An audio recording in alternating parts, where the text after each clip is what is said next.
Expert, advocate, parliament సభ్యుడు తన phone tap అయిందంటూ మొదటిసారిగా గలం వినిపించింది. గతంలోనే దుబ్బాక ఉప ఎన్నిక సందర్భంగానే తన ఫోన్ ట్యాపింగ్ అయిందంటూ తెరపైకి తెచ్చిన వ్యక్తి రఘునందన్ గారు మనకు ఫోన్ లైన్లో అందుబాటులో ఉన్నారు. రఘునందన్ గారితో ఈ విషయం మాట్లాడిన తర్వాత మీ దగ్గరికి వస్తాను. రఘునందన్ గారు, గుడ్ ఈవినింగ్. ఈ ఫోన్ ట్యాపింగ్ అంశాన్ని తెరపైకి తెచ్చిన వ్యక్తిగా మిమ్మల్ని చూడాలి. అప్పుడు మీరు దుబ్బాక ఎన్నికల సమయంలోనే ఈ వాదన తెచ్చారు, ఫోన్ ట్యాపింగ్ అవుతుంది అంటూ ఆరోపణ చేశారు. అయితే ఫోన్ ట్యాపింగ్ పై గత 2 ఏళ్లుగా కూడా విచారణ సాగుతూనే ఉంది. ఇది ఒక కార్తీక దీపం సీరియల్గా జరుపుతున్నారు, ఇందులో ఏమీ లేదు అనేది బీఆర్ఎస్ వాదన. మొన్న హరీష్ రావును పిలిచారు, రేపు కేటీఆర్ను పిలుస్తున్నారు విచారణకి. సిట్ మీరు కూడా విచారణకు చాలామంది అంటే బీజేపీ నేతలు కూడా, ఈటెల రాజేందర్ కానీ, బండి సంజయ్ గారు, కొండా విశ్వేశ్వరరెడ్డి, ఎందుకో మిమ్మల్ని పిలవలేదు కానీ మిగిలిన వాళ్ళంతా వెళ్ళారు. ఈ విచారణ చూస్తుంటే, ఈ ఫోన్ ట్యాపింగ్ వ్యవహారం చూస్తుంటే నిజంగా మీకు ఏమనిపిస్తుందండి? ఇది సాల్వ్ అయ్యే అంశమా? ఎవరైనా జైలుకు పోతారా? ఫోన్ ట్యాపింగ్ జరిగిందని తెలుస్తారా? ఈ సీరియల్ వచ్చే ఎన్నికల దాకా జరుగుతుందా?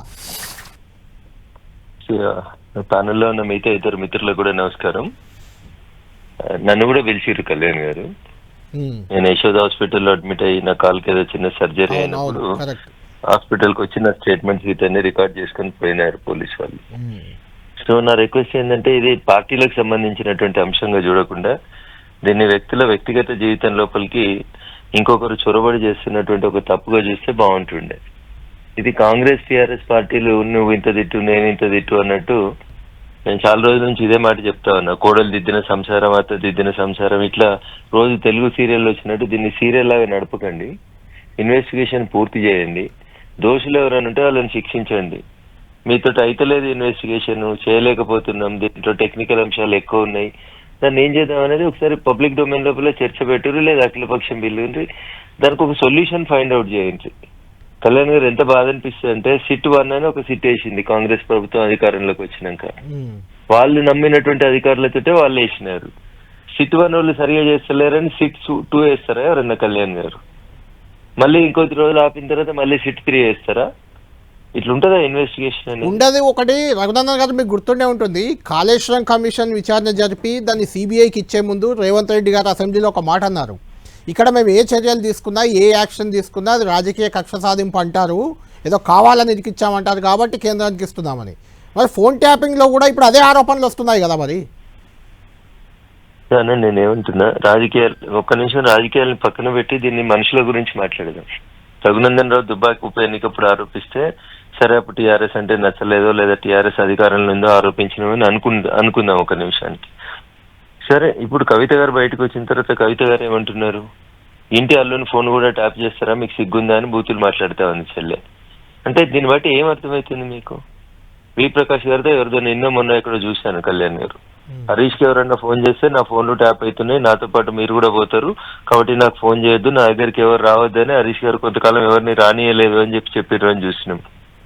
నిన్ననో ఇవాళనో హరీష్ గారిని సీట్ పిలిచి ఇన్వెస్టిగేషన్ చేసిన తర్వాత కొన్ని మరి మీడియా లీకులా పోలీసు వాళ్ళు ఇచ్చిండ్రా, హరీష్ గారు చెప్పిండ్రా నాకు తెలియదు కానీ హుజురాబాద్ ఎలక్షన్స్ అప్పుడు, మునుగోడు ఎలక్షన్స్ అప్పుడు మీ ఫోన్ ని గవర్నమెంట్ ట్యాప్ చేసింది అని చెప్పిండ్రట. ఇన్వెస్టిగేటింగ్ ఆఫీసర్లే హరీష్ గారికి చెప్పిండ్రని కొన్ని కథనాలు కనబడ్డాయి.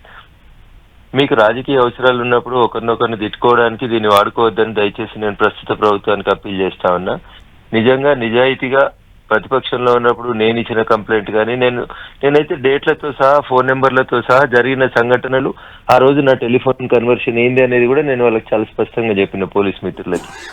ఇంకా పొండన్నవి కూడా ఎల్కన్ పట్టలేకపోతున్నారేమో అని బాధ అనిపిస్తుంది. ఫైనల్ క్వశ్చన్ మీకు, ఇండియన్ టెలిగ్రాఫ్ యాక్ట్ ప్రకారం ఫోన్ ట్యాప్ చేసే అధికారం ఒక డ్యూ ప్రాసెస్ ప్రకారం కొంతమంది అధికారులకు ఉంటుంది. హోమ్ సెక్రటరీ నుంచి ఆ ఆధారాల ప్రకారం 3 నెలలు చేయొచ్చు, ఆ తర్వాత ఇంకో 3 నెలలు ఎక్స్టెండ్ చేయొచ్చు, ఇది అందరికీ తెలిసిన విషయమే. అయితే ఇందులో కేటీఆర్ హోంమంత్రి కాదు, హరీష్ రావు కూడా హోంమంత్రి కాదు, ఈవెన్ హోంమంత్రికి కూడా ప్రమేయం ఉండదు, ముఖ్యమంత్రికి కూడా ఉండదు అనేది పాయింట్. ఎలా నిరూపిస్తారు? నిజంగా వాళ్ళు చేసినట్టు నిరూపించే అవకాశం ఉంటుందా? సాధ్యం అవుతుందా అది? ప్రభుత్వ అధినేతగా ఆ ప్రభుత్వంలో జరిగినటువంటి తప్పులన్నింటికి బాధ్యత వహించాల్సింది ప్రభుత్వ అధినేతగా గౌరవ ముఖ్యమంత్రి గారే బాధ్యత వహించాలి. ఇప్పుడు కాంగ్రెస్ ప్రభుత్వంలో ఏమైనా తప్పులు జరిగితే పదవి కాలం ముగిసిన తర్వాత వచ్చినటువంటి ప్రభుత్వాలు విచారణ చేస్తే అన్నింటికి కేబినెట్ తీసుకున్న నిర్ణయాల దగ్గర నుంచి మొదలుకుంటే ప్రతి నిర్ణయానికి గౌరవ ముఖ్యమంత్రి ఎవరు ఉంటే వాళ్ళే బాధ్యత తీసుకోవాలి. అది హోంమంత్రులు నోటీసులు పెట్టో లేకపోతే లేకపోతే ఇంకొక మంత్రి గారు నోటీసులు పెట్టే జరిగింది కాదు పంచాయతీ. కొంతమంది ప్రైవేట్ పర్సన్స్ కూడా దీంట్లో ఇన్వాల్వ్ అయ్యి వాళ్ళ నీళ్ళలో కూడా ఎక్విప్మెంట్స్ పెట్టుకొని చేసిందనే దీంట్లో ఎలిగేషన్ వస్తుంది కళ్యాణ్ గారు. జరిగింది అని నేను సంపూర్ణంగా విశ్వసిస్తున్నా. దుబాక బై ఎలక్షన్స్ అప్పుడు నాకు ఏం జరిగింది, నా మీద ఎట్లా కేసులు పెట్టినారు, ఏమేం జరిగింది అనేది నేను ప్రతిదీ పోలీస్ మిత్రులకి ఎక్స్ప్లెయిన్ చేసినాను. ఒక ఇన్వెస్టిగేషన్ చేయడానికి వాళ్ళకి 3 నెలలు కావాలన్నా 6 నెలలు కావాలన్నా రోజువారీ తీసుకుంటారా, ఒక టైం ఫిక్స్ చేసి ముఖ్యమంత్రి గారు కూడా టైం ఫిక్స్ చేసి ఇన్ని రోజులలో దీన్ని విచారణను తేలుస్తామని చెప్పండి. 2 సంవత్సరాలు 3 సంవత్సరాలు విచారణ చేసి ఇంత హై డెన్సిటీ ఉన్న కేసును కూడా ఇలా చేస్తా ఉంటే ప్రజలకి పోలీసుల మీద విశ్వాసం ఎక్కడ ఉంటుంది కళ్యాణ్ గారు? కేసు కూడా డైల్యూట్ అవుతుంది కదా, చూసి నిజంగానే కార్తీక దీపం సీరియల్ లాగా అనిపిస్తుంది జనాలకు కూడా. నేను అందుకనే ఉంటున్నా, దీన్ని పార్టీలతో ముడిపెట్టకండి దయచేసి. ఇది కాంగ్రెస్ బీజేపీ టీఆర్ఎస్ పంచాయతీను చూడకండి దయచేసి. ఈ పంచాయతీ వ్యక్తుల వ్యక్తిగత భద్రతకు సంబంధించినటువంటి అంశంగా చూడండి. ఇట్లాంటి ఇల్లీగల్ యాక్టివిటీస్ చేసిన వాళ్ళు ఎవరైనా ఉంటే, తప్పు చేసిన వాళ్ళు ఎవరైనా సరే, మా పార్టీయా మీ పార్టీయా మీడియా యజమాని ఇంకెవరైనా సరే, దయచేసి తప్పు చేసిన వాళ్ళని దోషులుగా తీసుకొచ్చి కోర్టులో నిలబెట్టండి అనేది మాత్రమే నేను అప్పీల్ చేయగలుగుతాను. ఇప్పుడున్న పరిస్థితులలో ఇంతకంటే ఎక్కువ మాట్లాడడం అసలు చట్టం తెలిసిన వ్యక్తిగా నాలాంటికి సమంజసం కాదు. బట్ టెలిఫోన్ జరిగింది, ట్యాపింగ్ జరిగింది అనే దానికి నేను బాధితుని. నన్ను అడిగినప్పుడు నేను చాలా స్పష్టంగా చెప్పిన లీగాలిటీ కూడా పోలీస్ మిత్రులకు ఎక్స్ప్లెయిన్ చేస్తాను. So how they are going to proceed అనేది వారి విజ్ఞతకే వదిలేస్తా ఉన్నాను. బట్ చేయకపోతే చేయలేదు అని చెప్పుర్రి, చేస్తే చేసిరి వీళ్ళని రిమాండ్ చేస్తున్నామని చెప్పుర్రి. కానీ దయచేసి దీన్ని సీరియల్ లాగా నడపొద్దని నేను కూడా విజ్ఞప్తి చేస్తున్నా రాష్ట్ర ప్రభుత్వానికి. రైట్, థ్యాంక్ యూ రఘునందన్ గారు.